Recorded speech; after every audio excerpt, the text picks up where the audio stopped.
बोलिए श्री सच्चिदानंद भगवान की जय। श्री सद्गुरुदेव महाराज की जय। गुरु महिमा है अपार जगत में, गुरु महिमा है अपार, गुरु महिमा है अपार जगत में, गुरु महिमा है अपार।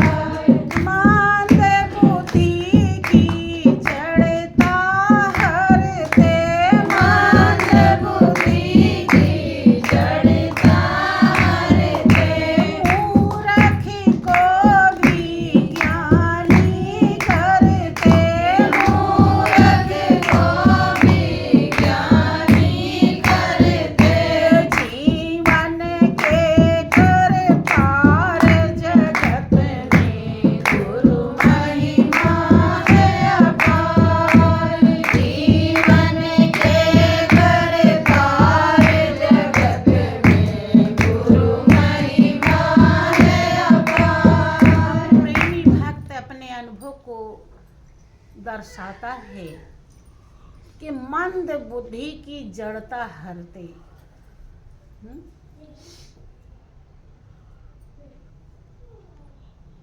क्या इस लाइन का अर्थ आप लोग समझते हैं? मंद बुद्धि की जड़ता हरते, मूर्ख को भी ज्ञानी करते।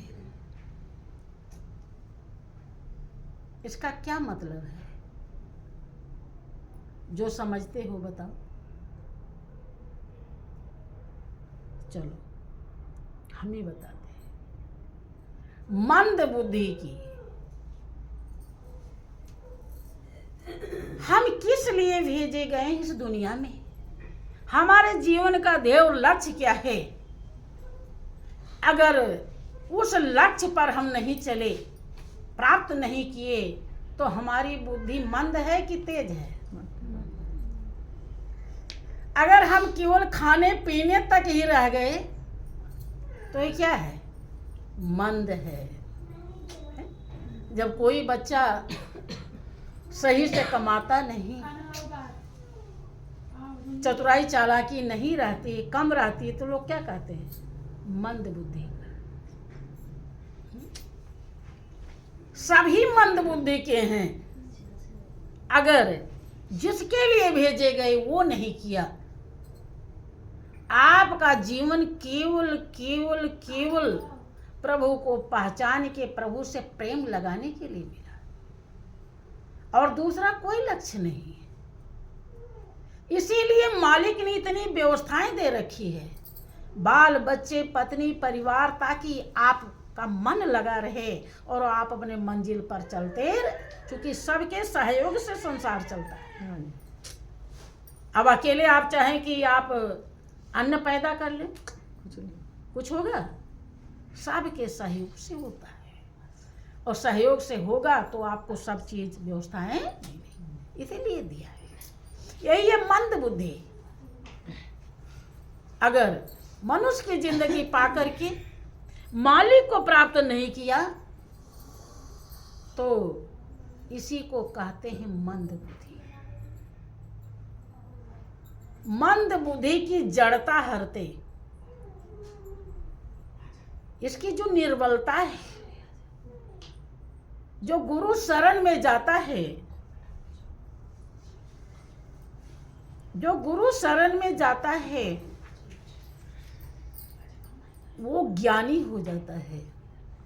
कौन? जो शरण में जाता है। अर्थात शरण में जाना उसी को कहते हैं जो माया के शरण से मुक्त हो जाता है। बात बड़ी अजीब लग रही होगी। माया के शरण से मुक्त हो जाता है, इसका मतलब ये नहीं कि वो खाता नहीं, वो कमाता नहीं, वो सोता नहीं, वो जगता नहीं, वो सब काम करता है, लेकिन माया के रहस्य को समझ जाता है कि ये दिखाई तो बहुत कुछ पड़ती है लेकिन ये है कुछ नहीं। जो ऐसा समझ जाता है उसी को समझ लीजिए गुरु का शरण मिल गया। जैसे गुरु का शरण, चूंकि एक म्यान में दो तलवार नहीं, जिसे गुरु का शरण मिल जाता है तो माया का शरण उसका मुक्त छुट्टी पा जाता है। हमारी बात नहीं समझ में आ रही? ये हाँ जरूर प्रैक्टिकल का विषय है, ऐसे तो कुछ अजीब ही लगेगी लेकिन कोई बात नहीं। एक दिन अजीब लग रही है और एक दिन अच्छी भी लगेगी। कि मंद बुद्धि की जड़ता हरते और मूर्ख को भी ज्ञानी करते। अर्थात मंद बुद्धि है वही मूर्ख है।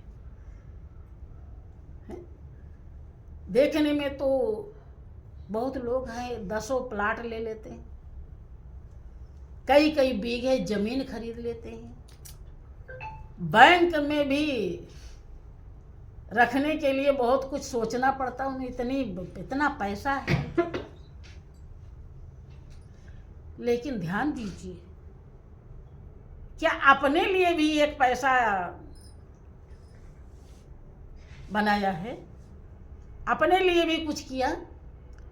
और अपने लिए कुछ नहीं किया तो मंद बुद्धि है कि ज्ञानी है? क्या कहेंगे आप ही बताइए।